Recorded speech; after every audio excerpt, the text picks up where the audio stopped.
सहना भवतु सहनौ भुनक्तु सह वीर्यं करवावहै तेजस्विनावधीतमस्तु मा विद्विषावहै ॐ शान्तिः शान्तिः शान्तिः।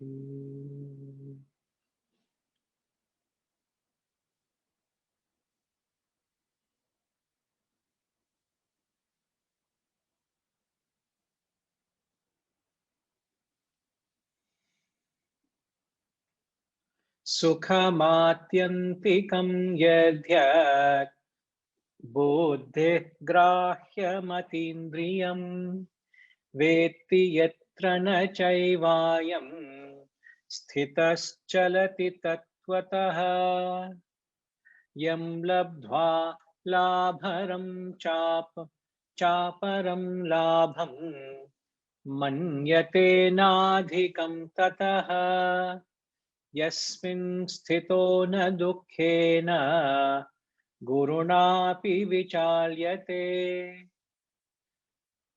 तं विद्या दुःखसंयोग वियोगं योगसंज्ञितम् स निश्चयेन योक्तव्यः योगो निर्विण्णचेतसा संकल्पप्रभवान् कामान् त्यक्त्वा सर्वान् शेषतः मनः सैवेन्द्रियग्रामं विनियम्य समन्ततः शनैः शनैरुपरमे बुद्ध्या धृतिगृहीतया आत्मसंस्थं मनः कृत्वा न किञ्चिदपि चिन्तयेत् यतो यतो निश्चरति मनश्चञ्चलमस्थिरम् ततस्ततो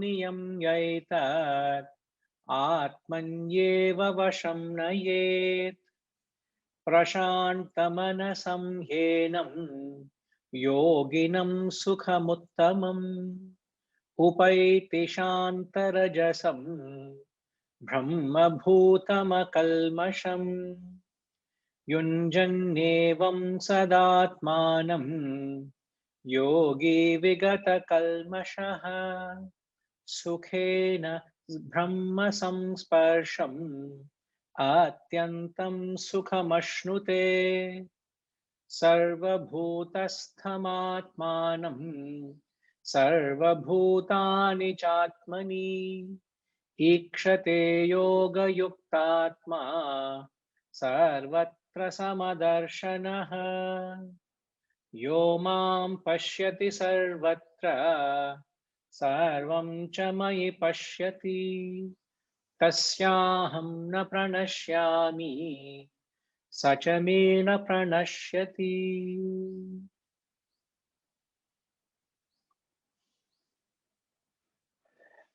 हरि ओम। Namaskaram to everyone.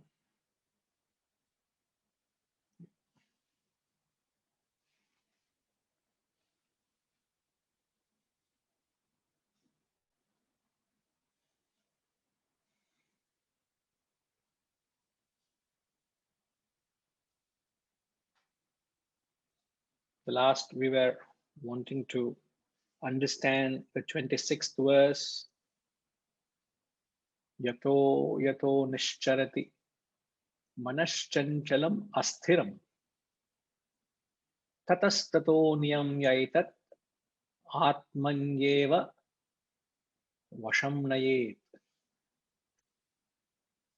Yato yato yataha whatever be the cause, the restless and the unsteady mind wanders away.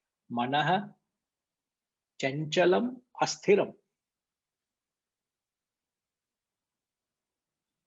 Nishcharati wanders away. restraining it from that.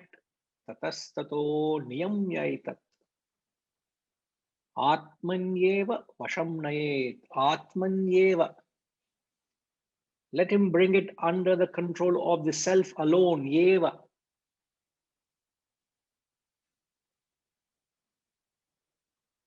Atmanyeva vasham nayet. Restraining it. Let him bring it under the control of the self.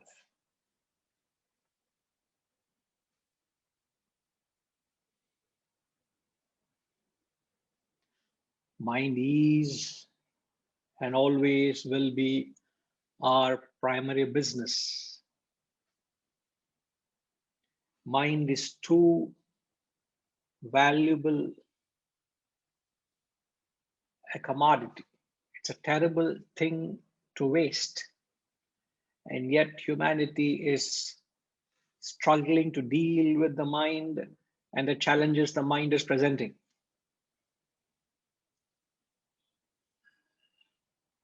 The rise and fall of the world happens in your own mind. The world, if it's giving peace to you, it's happening in your own mind. If the world is disturbing you, it is happening in your own mind. Remember, the world we experience is nothing but a projection. The world is a projection of your own mind. The world you live in is a play of your own thoughts, your own feelings. It's your own mind playing tricks with you. So much so, the famous words of John Milton, the celebrated English poet, he says, your mind in its own place. If you leave the mind to itself, it can make a hell out of a heaven out of hell. You just have to leave the mind to itself. It has got that ability to make a hell out of your life wherever you are. And for some reason, it also has the ability to make a heaven out of a hell. So heaven and hell is not a physical experience. It's not a heavenish or a hellish experience that you're going through, but it's the mind that paints a picture within. John Milton.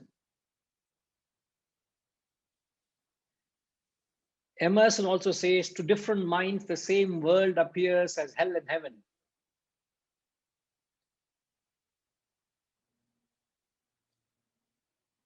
The world is a projection of our mind. The world gives a reality. The world doesn't have a reality. The world is given a reality by the mind. Have we not said somewhere else earlier, through the magnifying glass of the man's mind, the world seems more real than it is. You are giving it a greater importance than it deserves. Everything in life has a place and a position and a status. You know, in that Polonius advice to Leotus in Hamlet, that there's one sentence, he says, be thou familiar, but by no means vulgar, he says.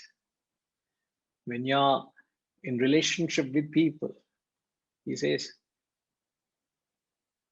be thy familiar, but by no means vulgar. You got to be familiar, you got to be very welcoming. You got to have that love and affection and feelings. But the moment it loses its punctuation, you get too close without that punctuation, it becomes vulgarity. Be thou familiar with everyone, but by no means vulgar.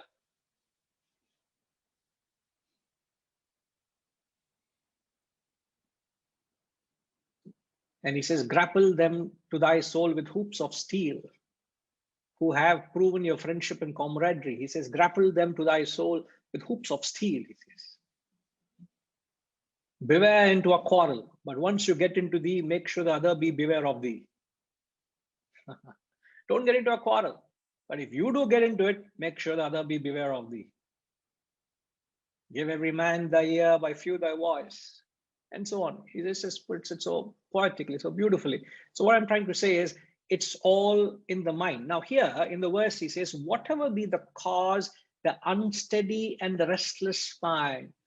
So here he is giving us the very nature of the mind. The nature of the mind, we seem to understand.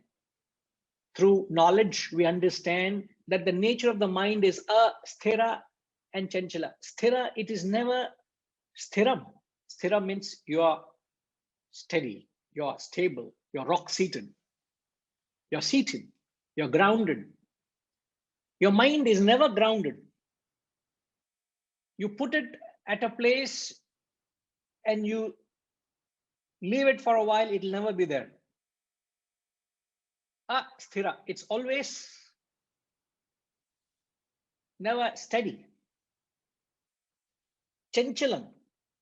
Chanchalam means it is never at a place. It is restless. It's fidgety. There is a certain amount of uneasiness to it. And he says this is the very svabhava of the mind. It is the very nature of the mind. There are two ways of looking at it. One way of saying it is the very svabhava. You can't change it. Can you change the nature? As they say, as Ramatirtha says, reforming the world is like straightening a dog's tail, he says. You want to change the world, go out, man. You believe you are a rock star, you believe you are a superhero, you think you are the leader, you want to change the world, go out. And changing the world is like straightening a dog's tail. Realize that. You will very soon realize it. So it's impossible to change the world. So it is the very nature. So you got to understand that the very nature of the mind is it is unsteady and restless. Now, whatever be its nature. Now, he says it, whatever be the reason why the mind wanders away, you got to bring it back under the control of the self. Now, why is the mind of that nature? You can't change it. I can't change it. So at any level your mind will invariably have this asthira and chanchala. So you can't change it. Then what do you do? Before we get to that, you may say control the mind. That's what the verse says. But why is the mind its nature? What gives it the nature of it being restless and unstable?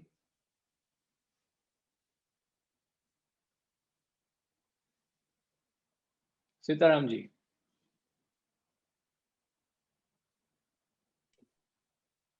I think it's because the mind has so many desires.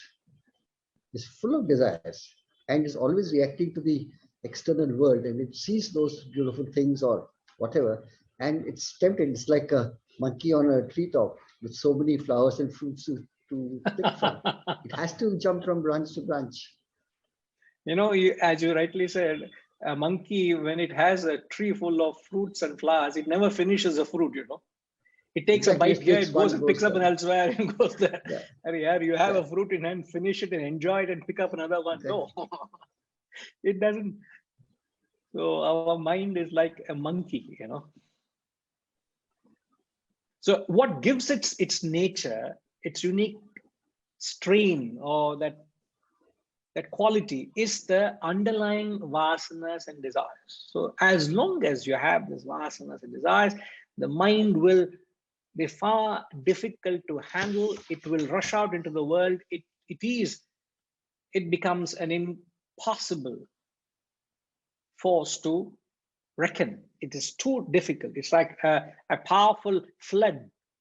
Any powerful dam can't contain it. Just breaks the banks or the walls which contain it, and it just inundates the fields.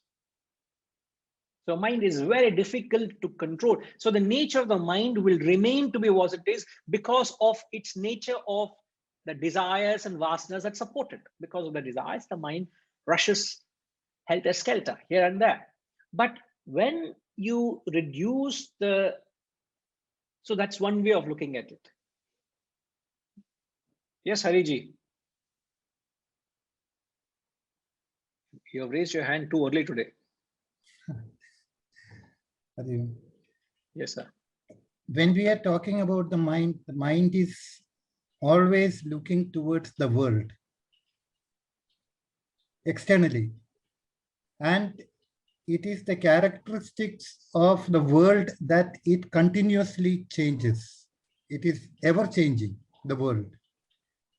And hence, since the mind is always looking towards the world, which is a changing phenomena, so the mind has got no other option other than changing along with the world.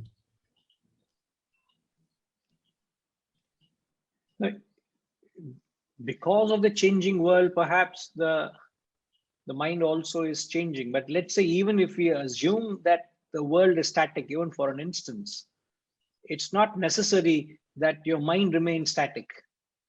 Mind also is jumping all the time. Independently, it is its nature. It's not depending on the nature of the world, but the nature of the world contributes to the mind's vacillations. There's too much out there for it to be distracted. Even in spite of that, it can't be given a point to focus. Even if you give it, it doesn't stick. That is because of the underlying vasanas. You are only bringing the nature of the world, which is changing. Irrespective of the nature of the world, the mind itself has a nature of its own, which is the point we are trying to establish. Okay. Isn't it? It is the swabhava. It is the very nature. It comes because of the vasanas. So that's one thing. But as you spiritually progress, as you become more and more introverted, in the context of introvertedness, when you offload the desires, the selfishness, the egocentricness, and you purify the nature of your vasanas and desires, the mind becomes calmer. So an introverted mind loses its sting of it being unstable and restless. Reddy Garu, something is concerning. Pranam Guruji. Yes, sir. I should appreciate you. I think without getting direct contact with the internet connect itself, we could able to gauge me what I'm thinking. Thanks a lot. Here I am just getting a little baffled out between the thoughts is the one which keep continuing coming in the mind. So Yes. what is subtle difference between these thoughts are the propagating, what we're talking about the mind in control or not control or whatever it may be, what the whole subject is running around the mind. The Yes. root cause of this mind, the origin of the mind is from thoughts. If Okay. assuming that there are no thoughts, absolutely there is no thoughts, what could be the frame of mind? Deep sleep. Deep sleep. Correct. When you have no thoughts, you are in deep sleep. Okay. So the whole But the sad part is, every closed eye is not meditating or sleeping. of course I've been Because you close your eye doesn't mean you're sleeping or meditating, aren't you? No, I fully agree, Guruji. In fact, in the morning also, I think after 10 minutes, I think even 10 seconds, I could focus and come to the point of concentration. So the thoughts are always awaits the thing. But can we say that thoughts are the one which we need to have in a controlling point? Then we're talking about giving a wording of a mind. Why we don't really focus on the thoughts, because that is the prime cause for the mind to either. Because there is only one source we're talking about the mind to wander is thoughts. The root cause for the mind is the thoughts. So why are we not using the word of a thought all the time? Why we always use the word of mind? That's where there is some clarity was missing in my mind. Okay. See, the question which Redigar is asking is, why do we often use the word mind instead of thoughts, because mind is constituted nothing but the thoughts, isn't it? Yes. So why are we constantly saying the mind? See, the reason being the manas and the buddhi, the two independent faculties we talk about, the mind is the manas, the buddhi is the intellect. These both are thoughts. To differentiate the very nature of thoughts, we use the word manas and buddhi. Okay. And furthermore, when these thoughts also becomes arrogative, it becomes ahankar. So mano, buddhi, ahankar is the definition of your subtle body. Subtle body is the inner equipment which drives us into experience. So your actions can be driven by the mind, which is impulsive thoughts. When your thoughts are impulsive, when they're emotional, when they're irrational, it's the mind. But when the same thoughts have a discriminative, analytical, logical pattern, it's the intellect.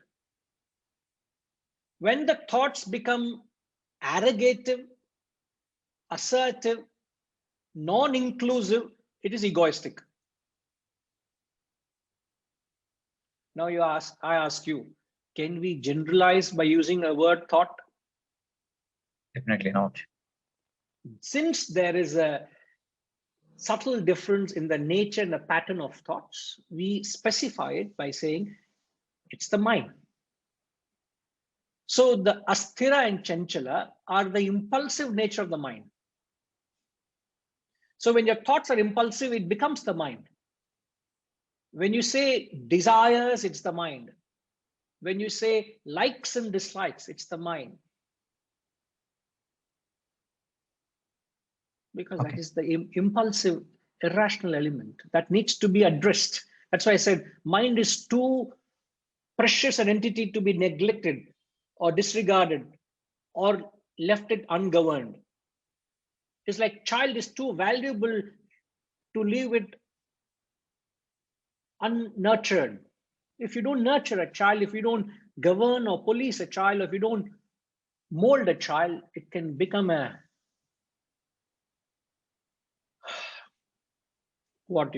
child can become a rakshasa. Even before I said the word, Ushama was laughing, so she can be excused. She's very much in a tune. So Reddy Garu, you get what I'm saying? Yes, got it clear. Thanks, Guruji. Right. Okay. Yes, Vaidyanathanji.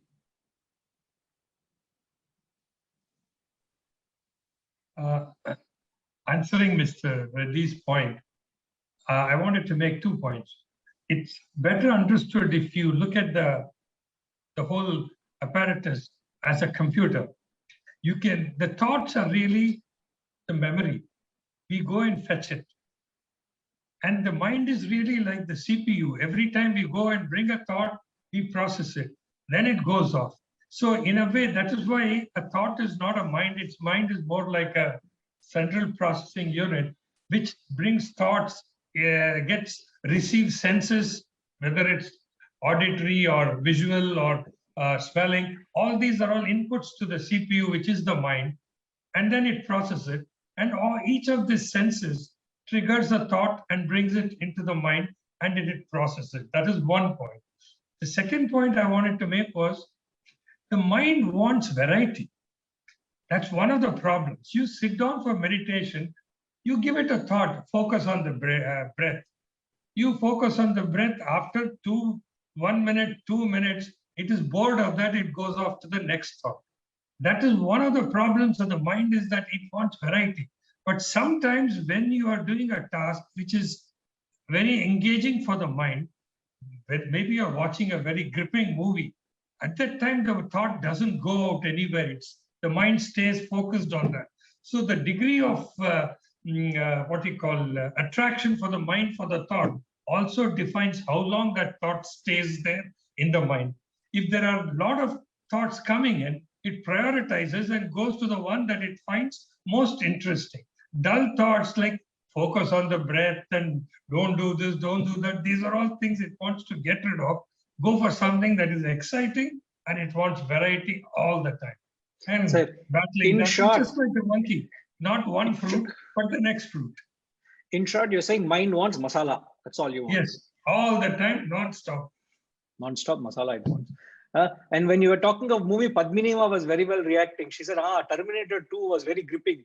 I had no difficulty in watching that movie. That's why I could read her mind also. See, you made a comment that when you're watching a movie, it's not difficult to control the mind, or mind sticks to a point. We made a point much earlier, I don't know which context. You know, when you define concentration, concentration is the capacity to keep your mind on a chosen thought or a chosen action to the exclusion of any other thought under the supervision of the intellect. Concentration is the capacity to keep your mind on a chosen action or a chosen thought to the exclusion of any other thought under the supervision of the intellect. So let's take this class itself for that matter.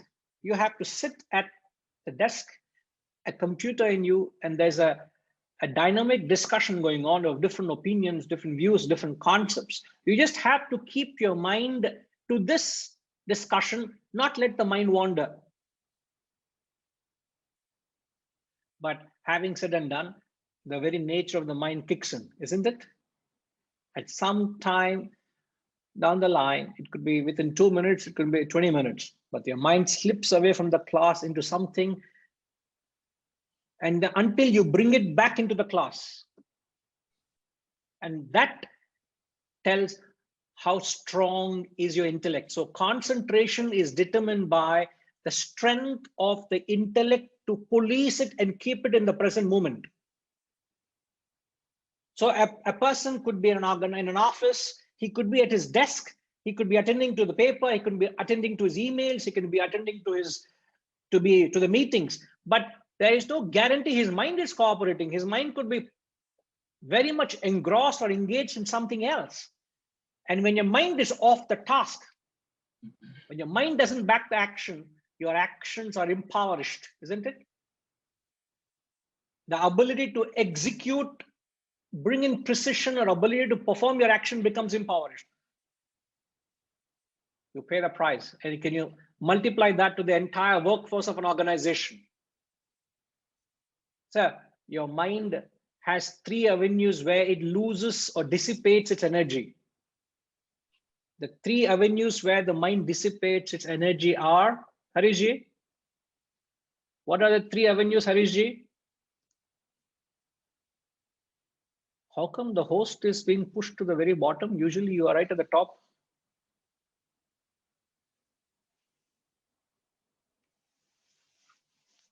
Harish Kumar. Hariom Guruji. What are the 3 avenues where your mind dissipates your energy?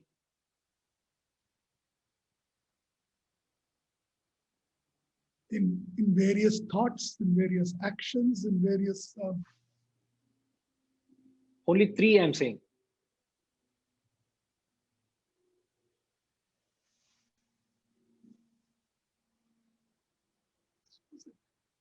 Dissipates it in attachments, in that again is thought. Sorry, Guruji. No problem. Anybody? What are the 3 avenues where your mind dissipates your energy? Valuable energy is dissipated. Or did you mean indulging, lingering?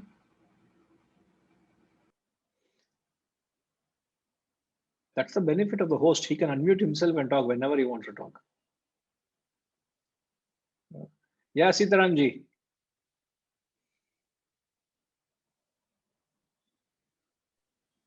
I think it dissipates the energies in emotions, other desires, and frivolous actions.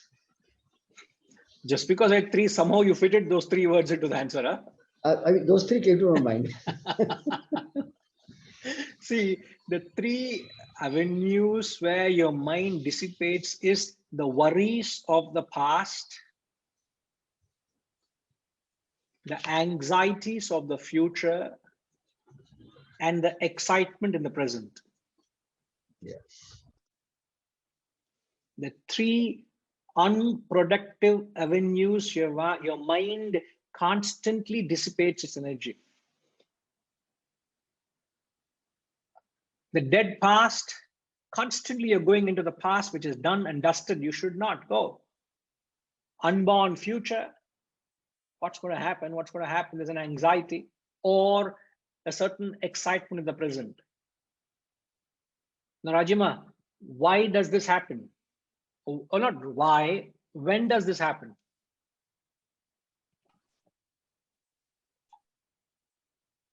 When your mind is not under the control of the intellect. That's it. When your mind is not supervised by the intellect, your mind is playing tricks, and this is what it does. And it results in valuable dissipation of energy. It saps you. You get tired because of the mental dissipation. So your productivity goes for a toss. You're not efficient. And then you have to deal with what your mind presents itself, a considerable, as I've said, a force. You don't know how to keep it. And many people start throwing various methodologies to control the mind. But as long as you understand the very nature and that which causes the mind, which is the vasanas and desires, unless until you address it, it is not possible to get a grip or control over the mind. It's not possible. So, yeah, okay, Hariji.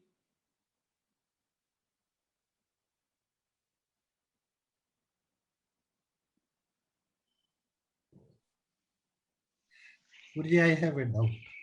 Mm. Just like intellect, that is, we are classifying the intellect as gross intellect and subtle intellect. I have not. Why? We in this class, we have not talked of intellect as gross and subtle. No, I'm talking, since we are talking about the mind, just Okay. like in case of intellect, gross and subtle intellect, All why right. there is no distinction between, in case of mind, subtle mind and gross mind? If it is out of the purview of the class, my apology. In fact, in 30 years of my taking these classes, I've never had such a question. If my memory serves me well, why is there not a subtle mind and a gross mind? So the question is too baffling, sir. If it is out of purview, No, apology. I'm not saying the question is wrong. I'm only saying I've never had such a question. So I need 2 minutes to pause and think. I need to gather my thoughts. Like in Hariji, in Mark Antony's oration, Mark Antony says, give me a minute or two. He just to play with the audience, he does that. On the Lupercal, he stands and he plays tricks. No, Hariji, the intellect, as we constantly establish, is just a function. All right, it's not an organ, it's a function. It is nothing but your thoughts being rational. Okay. Now, the term subtle intellect and gross intellect is only a terminology for our own understanding. Okay. As you know, when the thoughts are confined to the terrestrial realm, we term it as gross. When the thoughts transcend the gross, when the thoughts transcend the periphery of the world and posits the transcendental, it is subtle. Okay. Now, these two, Subtle. gross and subtle, now why is it given to the intellect? Because intellect alone can venture into areas unknown. Let me complete. Intellect goes to areas unknown. Mind can only go to areas known. No, in known area. Okay. Okay. Since mind can't go to the unknown God, it is not subtle. There is no subtle operation of the mind. That's the principle that underlies why there is no gross mind and subtle mind. Okay. Okay? Okay. Right. Perfect. Now, Reddy Garu, now you understand how intricate it can get in just in the purview or the realm of these thoughts. Yes. We just can't be a blanket concept as thoughts and discuss, because it gets too intricate. We might get lost in the quagmire of all this permutation and combinations. So you've got to be very specific. All right? Yes, correct. Got that. Right. Yes, Sitaranji? Is it a fresh hand or a old hand? Oh, fresh hand. Okay. No. You have to unmute, please.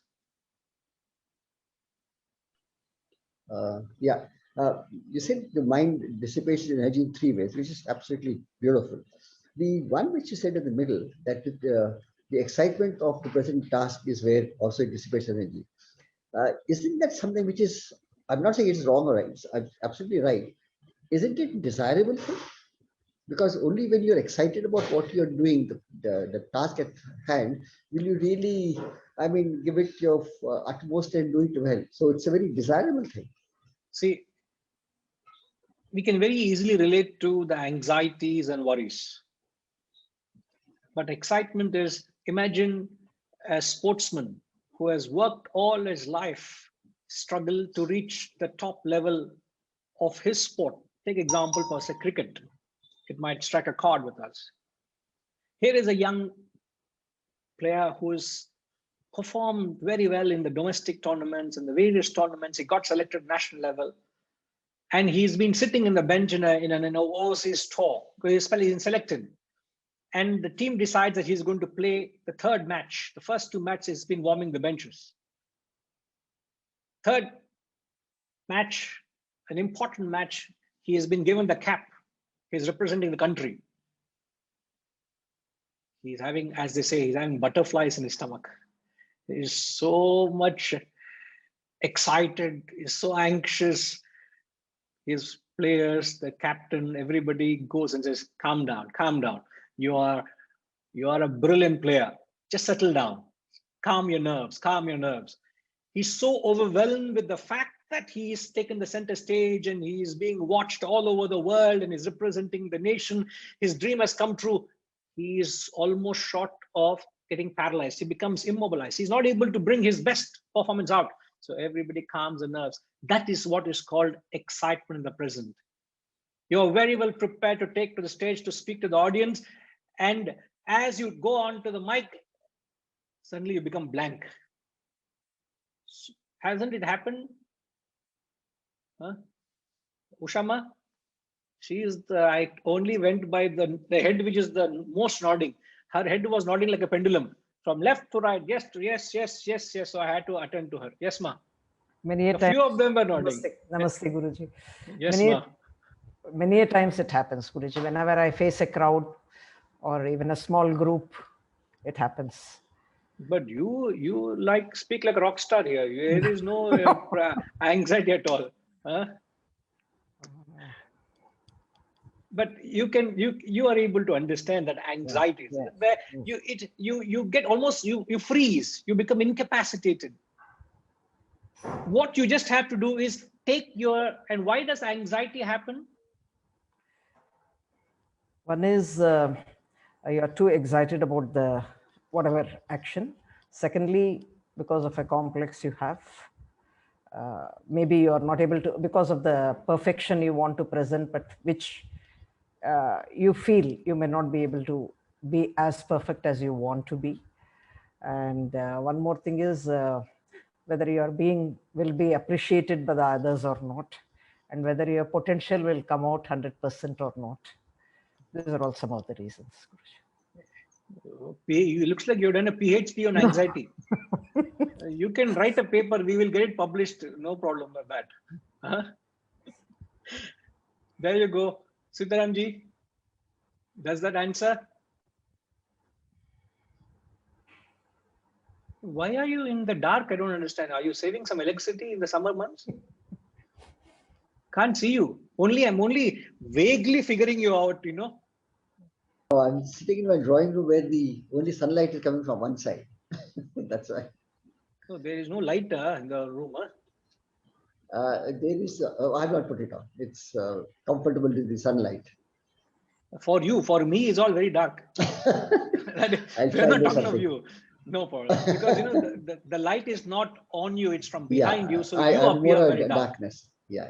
I'll try to do something. Okay. See, we are trying to shed darkness everywhere and give in wisdom. So that is my attempt, you know.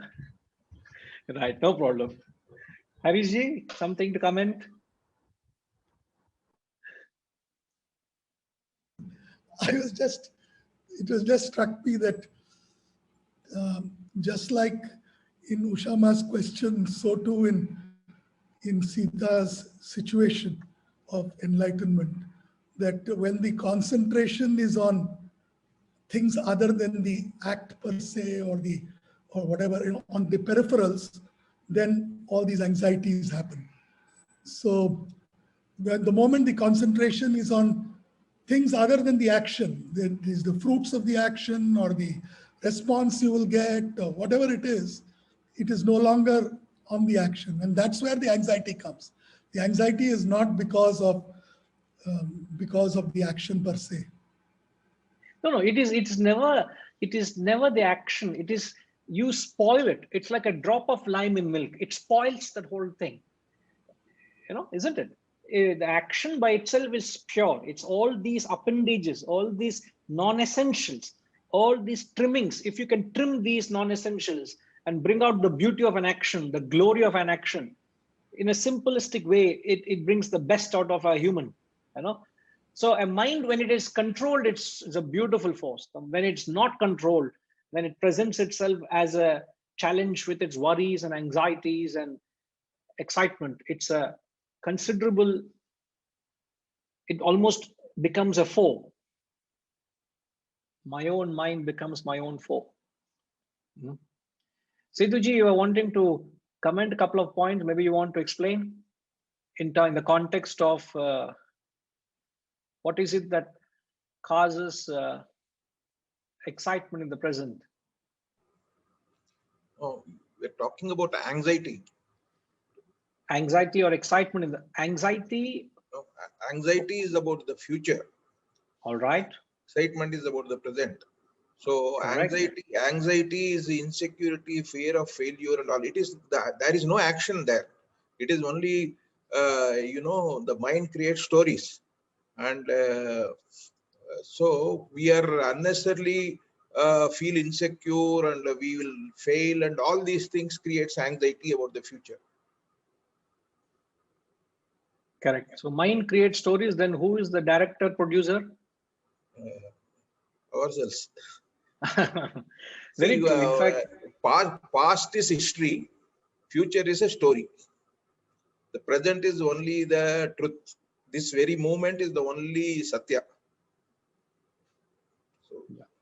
But it is the insecurity. Now, what causes insecurity in the mind?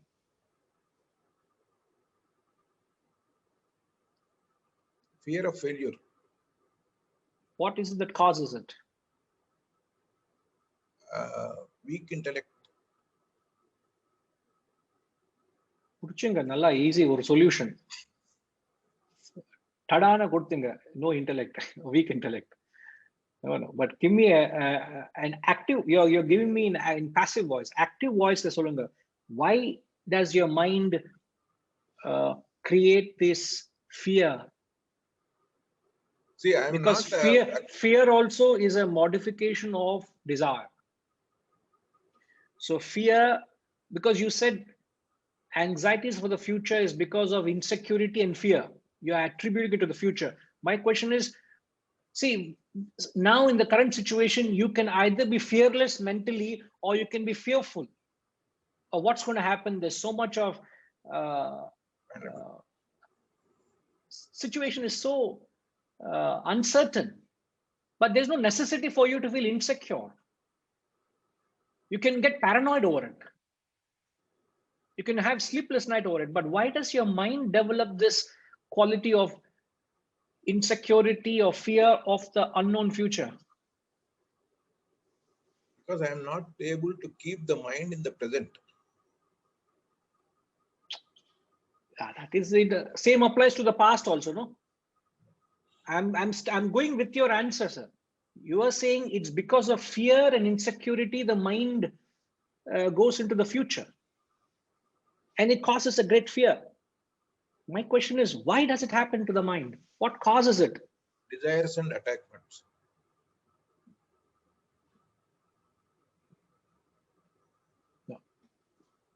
We can let's ponder over it. Let's ponder over it. So, Tinkima.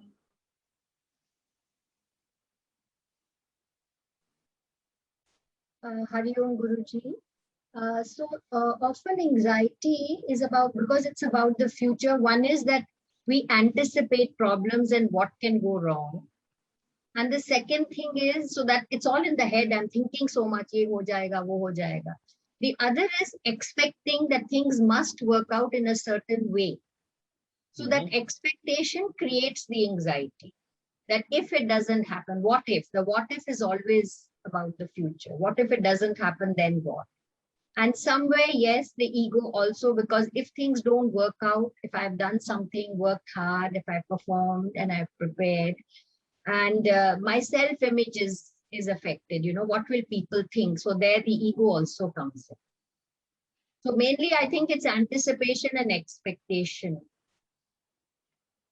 Whereas I would say anxiety is a little different from concern, because then when you're concerned about something, you focus on the solution. You don't keep imagining what all can go wrong. Yeah. Like you asked about pandemic, like you asked, one is I can endlessly think what all can happen to me, my family, whatever. The other is if I'm concerned, I would maybe take measures to ensure the best that I can do. And then there are certain things which are outside my control. Anxieties, I'm worrying about things which are not even in my control. All right. I don't think there's anything left in Vedanta to be discussed. Sorry. No, that is the level of the students I have. I can be proud of the level of students I have. Even if I can take bits and pieces of what is said, it is profound. No, in fact, you make perfect sense, Tinkima. You're very right. Right. But still, the mind does behave like this. The mind does create a certain fear, certain insecurity.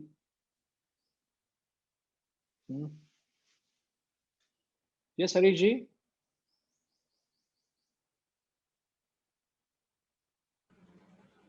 I thought it's the same thing again and again. When the focus is on the appendages, when the identification is with the appendages or the unnecessary additives to the action or thought, or whatever, that is what causes all the, either the anxiety or the worry or the future or the excitement.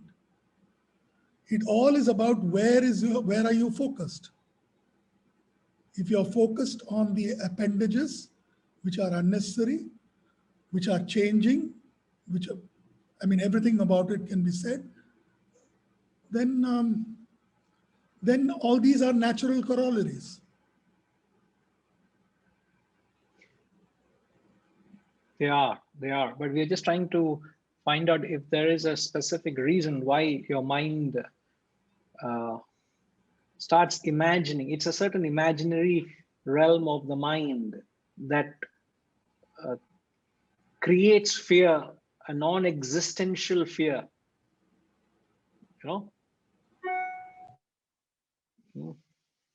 Fear of the unknown. Yes, fear of the unknown. Ramji, you're saying lack of information causes fear and anxiety. You mean to say with all this that's happening, which is ignorance in that sense, isn't it?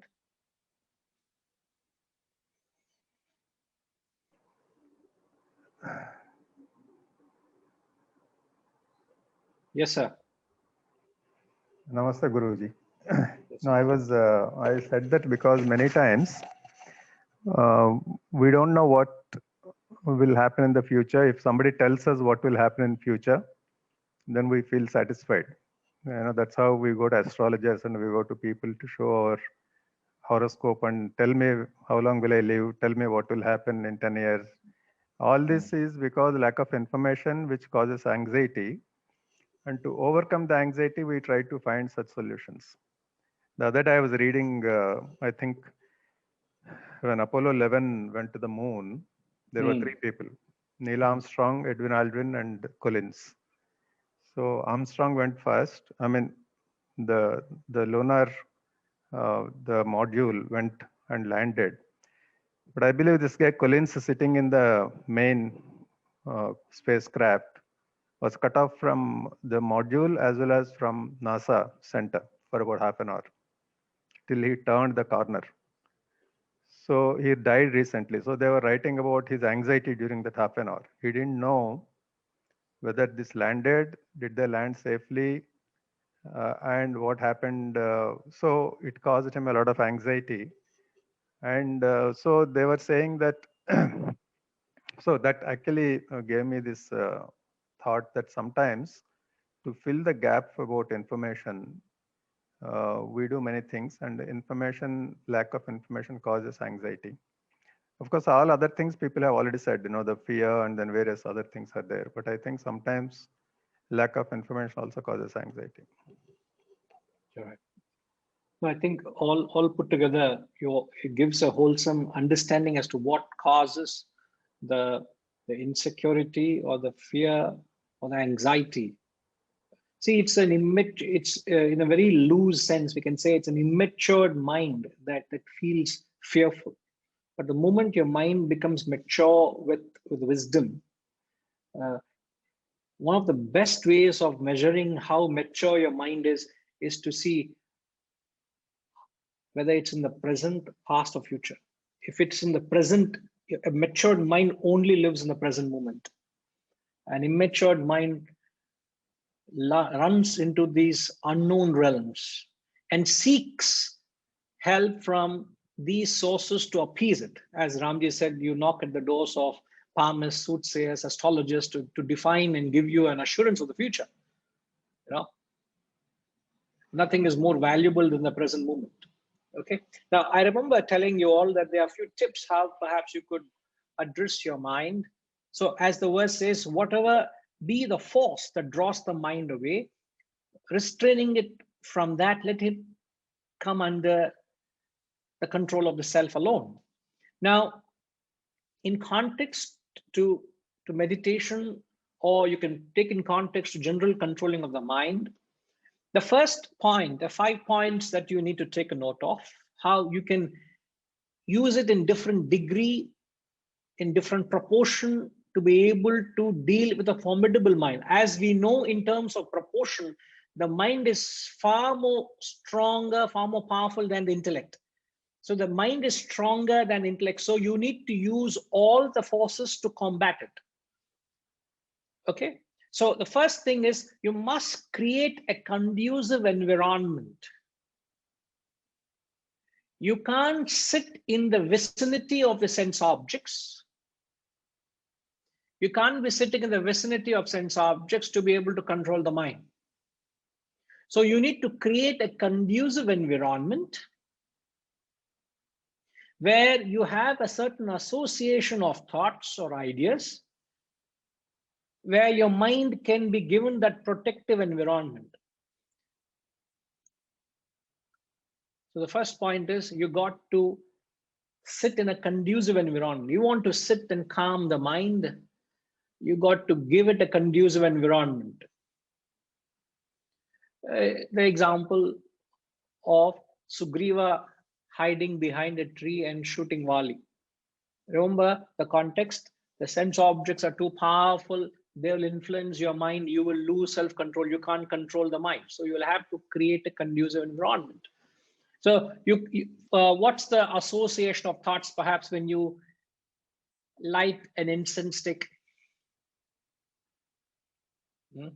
When you light an incense stick, the fragrance is conducive for your spiritual activity. So you can't, you got to have a certain association of thought. Now, second point is you could keep your eyes open to concentrate. Like Reddy Garu was saying, I want to sit for 10 minutes in meditation, but the mind couldn't stay at a point for 10 seconds. It is difficult to control the mind with eyes closed. So open your eyes and keep an altar or a form, or it could be a portrait of the mantra Om, whatever you give it a point of concentration. Keep your eyes open and chant the mantra loudly. So that could be of great help. In fact, those who do yoga, physical exercises, hatha yoga, especially there is a asana called vrikshasana, where you try to stand on one leg.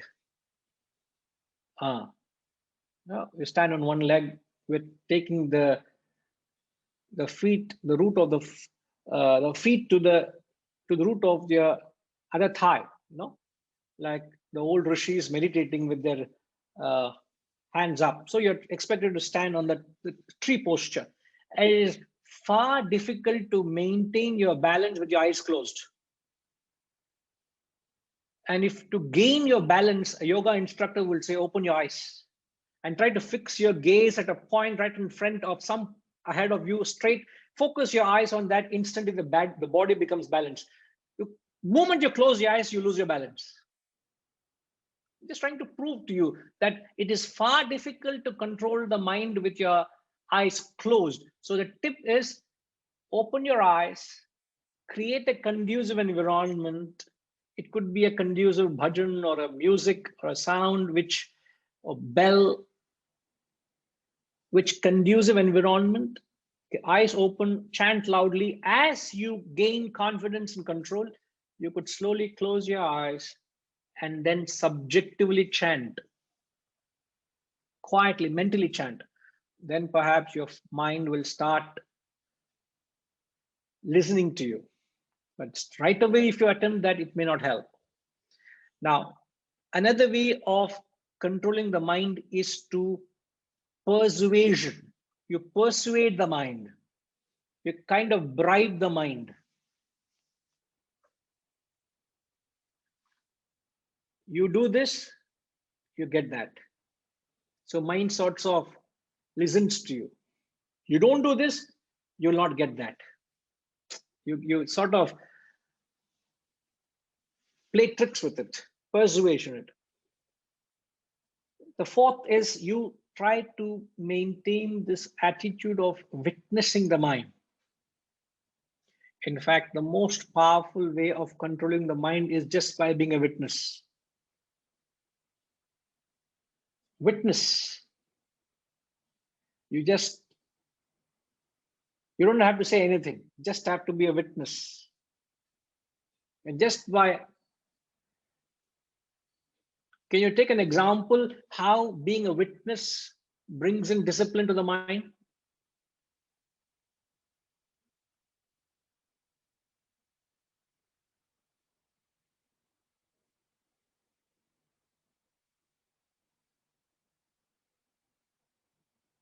Yes, Siddharamanji. Give an example. Doesn't necessarily have to be the mind, but give an example how being a witness brings in discipline. If we witness, focus on how the thought is coming, where from it is coming, then we become thoughtless. Thoughtless is perhaps because at least we won't wander. Okay, there's a, but can you give an example? Yes. The moment you're a witness, the mind behaves itself. Example.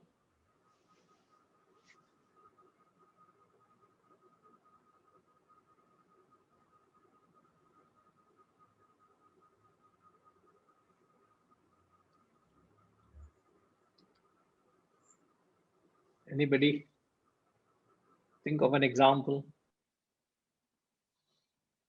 Vasanta ma, any example ma?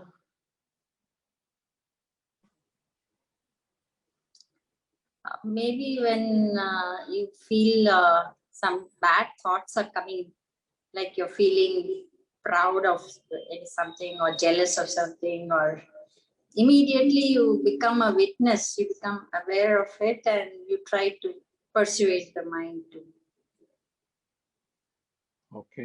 not to do so. Okay, not wrong, not wrong. I'm just looking at an example where when you know something is watching you, where you're being watched from a platform of being a witness, instantly your actions are corrected. As I saying, example. All right, now let's move on. Keshav ji, could you please unmute, sir?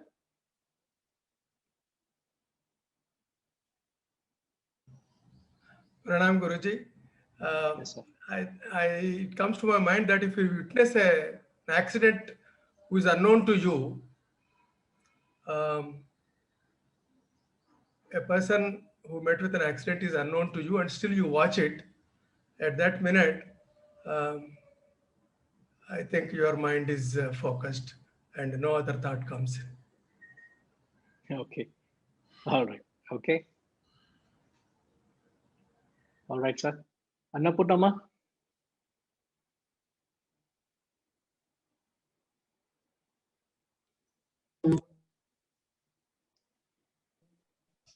Namaste, Guruji. Yes, ma. The mind is wandering. Namaste, Guruji. Yes, ma. We can hear you. Okay. The mind is wandering, not focusing. The mind, the nature of the mind is impulsive, irrational, indiscriminate. Yes. So an example that comes to my mind is if someone knows somebody is watching, they'll try to change the activity like that. An example, I mean, whether this can be an example, a child, a baby is playing in the mud. The mother is sitting at a distance and watching the baby, not saying anything, but the child knows the mother is seeing it. So after some time, looking at the mother, it will keep on playing in the mud. But after some time, maybe it will dust the hand and go to play in just the look of the watching of the mother makes the baby to give up that activity and make it to go and play in a swing or slide like that. So the mind, just by making it aware that somebody is watching, will mend ways and can be harnessed. I don't know whether this is a suitable example. I don't know, that came to my mind. In fact, your example is perfect. You're perfect. Perfect, ma. It's just that, there seems to be some disruption in your voice because of some network issue. But otherwise, we could get the message what you were saying. Right. Yeah, Jayama.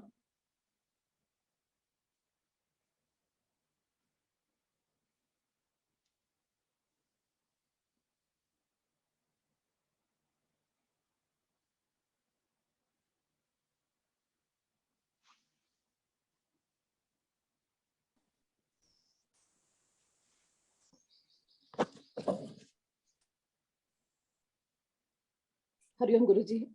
Yes, ma. I said when a thought as I'm listening to your pravachan, supposing a particular thought just comes, if I dismiss the thought at the thought level and not add a bogey after a bogey on the thought or build up the thought further, then I can become a witness, dismissing the thought at the thought level.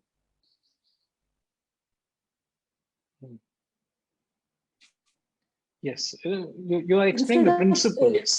Furthering the, no, I mean, if you dismiss it at that level, at the thought level, then you become a witness to that single thought and don't build up on the thought. I said, you can be a witness then.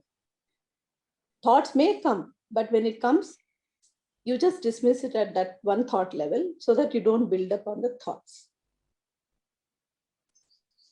Okay, I'm just looking for an example. Your analysis is right.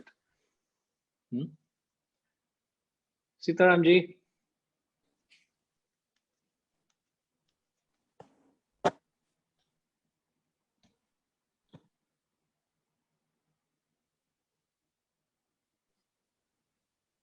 I hope I'm more enlightened now. I'll change my position. You're very smart now. Okay. The example I'm going to give does not exactly fit, but it I think to an extent explains that. In sports, you have a thing called for improving your abilities to play well, called projection. So what you're supposed to do is that before a match or whatever it is, you sit down calmly and close your eyes, and in your mind you project the way you're going to be playing various strokes, etc., etc. So you are literally seeing yourself as a third person, as a coach would do. And when you do that, you realize that automatically your wrong strokes or your wrong footwork, etc. When you look at it from a third person, like a coach would do, automatically when you go to play, it tends to have a beneficial effect. So it's projection, but exactly like you're watching yourself as a third person, as a coach would do. Though in a way it is not the apt example, because it's not happening in real time. You're imagining yourself doing something, but you're not seeing yourself as you're doing it. But it comes close to that. Yeah, the principle is there. The principle, you're able to alert or become conscious of shortcomings or areas where you can improve. Yeah, you have a point. Yeah, some interesting comments that roll by. I think Rajima said the exam hall invigilator. The moment you know that there's invigilator, you can't get into that mischievous ways of cheating or copying. Ushama says, as a teacher standing as a witness in a noisy class, the teacher doesn't have to raise voice. The moment teacher walks in itself, everybody alerts, everybody gets discipline. A shoplifting camera also alerts people. When you keep seeing you're being watched. Even in our country, we find the moment you see that there's a lone police officer somewhere standing in the corner, nobody will jump the signal. You may not be caught, but the fact that somebody is there, you might be being watched itself is enough for you to become conscious. I've realized so many times I used to drive into Singapore, and in all my years, I can't recall of more than once or twice actually seeing a police on the streets. You don't see a police at all, very rare. And yet, nobody dares break any law there. Because, as I say, Singapore is a fine country, FINE. But the moment you come back into Malaysia, automatically people are a little more relaxed. In fact, people from Singapore, they come into Malaysia. In fact, they drive 400 kilometers just for a breakfast. This is a weekend time pass for them, because they have these huge flashy sports cars and they can't drive more than 80 kilometers in the city. What's the point having those cars? They'll come very well drive from all the way from Singapore to Kuala Lumpur for a breakfast and go back. So by lunchtime, they're back home. And they're bribing the police officers once or twice. So they know. The law is not applicable as stringent as in Singapore. So they become licentious. You become indisciplined. But the same fellow who becomes indisciplined here goes into that country. He dare not goes at 85 when the zone is 80. Automatically he'll be caught. He's being watched. So if you bring in that level of alertness, awareness. Now, what is watching what, Rajima? When you say witness, these are all examples. The mind is a considerable force, isn't it? A considerable force to discipline. And we are saying witness is a very powerful tool to discipline the mind. Our question is, what is it that is witnessing the mind? The intellect, Guruji. And what is the intellect? How do you describe the intellect here?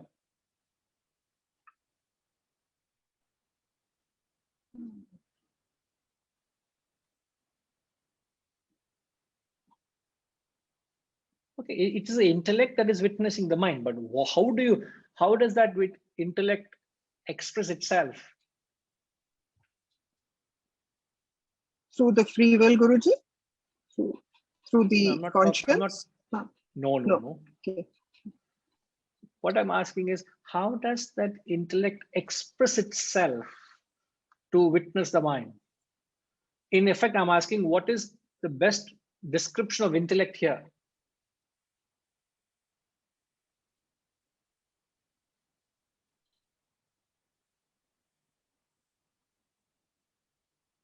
I have no idea, Guruji. Sorry. What's the best way of describing the intellect? What is intellect? Intellect is what? Intellect is nothing but a sheer awareness. When you have a general awareness arising out of this wisdom, guiding the mind with its principles, an awareness with the principles in its attunement with the conscience. So an awareness of the intellect arising because of the principles you have adopted through the study and reflection of the Shastras, backed by the conscience. This is intellect. Intellect is an awareness of by the principles you have imbibed through the study of the scriptures. Now you have learned various values. So the intellect becomes conscious, just general awareness of that standard. And that is constantly endorsed or supported by the conscience. And with that, the mind dares misbehaves because it knows it's being watched. The ever-present awareness is the ever-present camera that's on. The security camera is on 24/7. So the intellect is ever present right throughout. An awareness, a general backdrop, there is an awareness. And what is a yardstick? The yardstick is the scriptures, the values you've imbibed. So the intellect uses these yardstick as the values you have learned with the conscience, and then the mind doesn't let loose anytime. There's a certain fear. And that fear comes from the mind in the right sense, knowing when the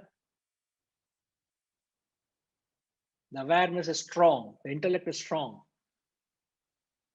So when you know that the principles are strong, the mind doesn't misbehave. When the principles are weak, the intellect is weak, the mind goes haywire. So the fourth point is witness. And the last point, which many people do not do, Harijay, I'm just coming to you, I'll come to you. The last thing you must do to the mind, which hardly anybody do, is you should not hold back to punish the mind. You must punish that fellow. It's like a child, when the child doesn't listen, through persuasion, love, appeasing, appealing, witnessing, you take a whip and whip the child. You fellow needed. You're not behaving yourself. It is the last resort, you punish the mind. If the mind doesn't listen to you, what do you say? No food, whole day for you, no food today.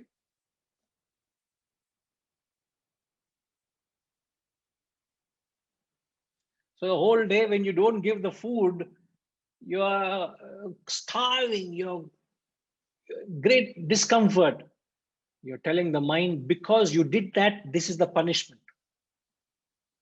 You better realize that I'm not going to take you lying low. I'm going to teach you a lesson. So better listen to me. So next time, perhaps when the mind starts to misbehave, it knows the consequences.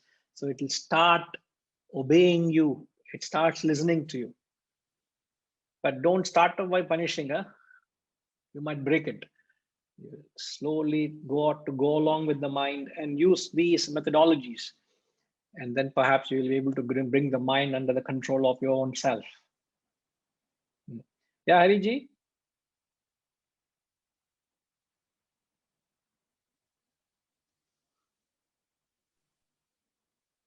Guruji, in other words, can we say it is the integration between head and the heart?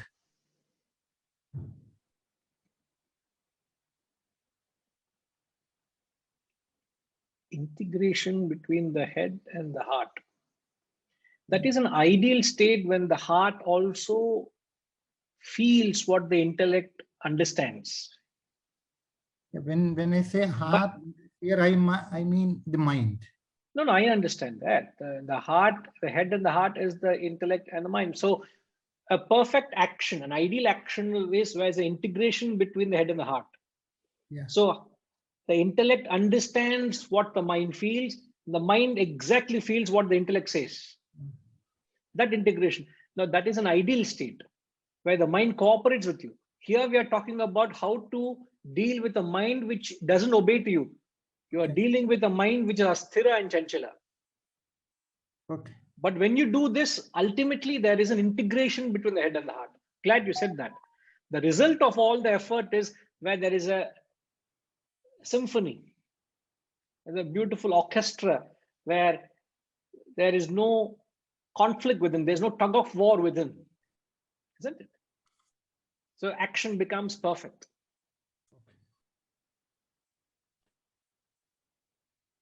Ushama is very concerned. Enama, no food means what and how? Means, is it not encouraging any more thoughts, Guruji, or is there any other implication for that? I didn't get you. Could you? No, just now you said you have to whip the mind, punish the mind. By saying that no food for some time or something like that. Chuma examples on no, yeah. But that means you're not going to encourage any more thinking, any more thoughts, or how do you do it, Guruji? How do you punish the mind? That's why I said you starve. You forcibly put it through some kind of a pain. Okay.